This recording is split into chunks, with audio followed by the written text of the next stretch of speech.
नमस्कार. महाराष्ट्राच्या पुढारीमध्ये आपले सर्वांचे सहर्ष स्वागत आहे. आज दीपावली लक्ष्मी पूजन या निमित्त महाराष्ट्राच्या पुढारीवरून सर्वांना दीपावलीच्या हार्दिक हार्दिक शुभेच्छा.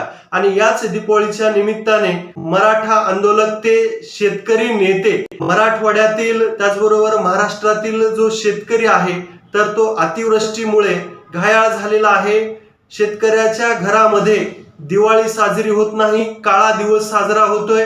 या निमित्ताने मनोज जरांगे पाटील या ठिकाणी म्हणतात की दिवाळी नंतर भाऊबीजीच्या नंतर या ठिकाणी आपण शेतकऱ्यांसाठी मोठं आंदोलन करणार आहेत. सर्वांनी शेतकऱ्याच्या भावनेसाठी शेतकऱ्यांच्या हितासाठी रस्त्यावर उतरलं पाहिजे आणि हे आंदोलन केलं पाहिजे. या ठिकाणी सरकारचे कपडे फाडल्याशिवाय सरकारला जाग येणार नाही अशा करारी शब्दामध्ये त्यांनी या ठिकाणी सरकारला सुनावलेलं आपल्याला पाहायला मिळतंय. पहा जरांगे पाटील काय म्हणतायत.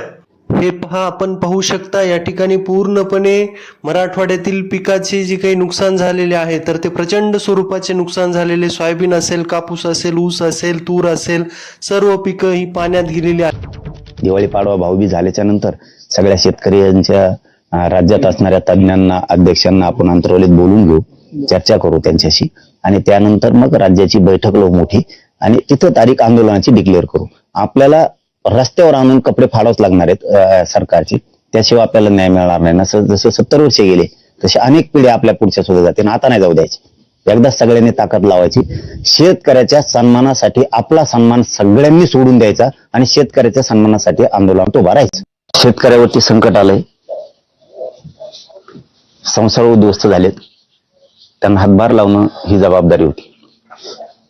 पुन्हा संकटाचे भोग सरकारमुळे शेतकऱ्यांना भोगायला नको होते, परंतु आता सरकार शेवटी तात्पुरता आनंद देणारं सरकार आहे. आणि हे आज नुसते हेच नाही तर 75 वर्षापासून शेतकऱ्याच्या पदरात असेच पडलेत की फक्त आशा लावायची, द्यायचं काहीच नाही. त्याला एक मन सुद्धा आहे, पण आज चांगल्या दिवशी मला ती सांगायची नाही. नसता ते आशाला लावायचं आणि पुढे आहे बघा टिंब टिंब दाखवायची अशी सवय.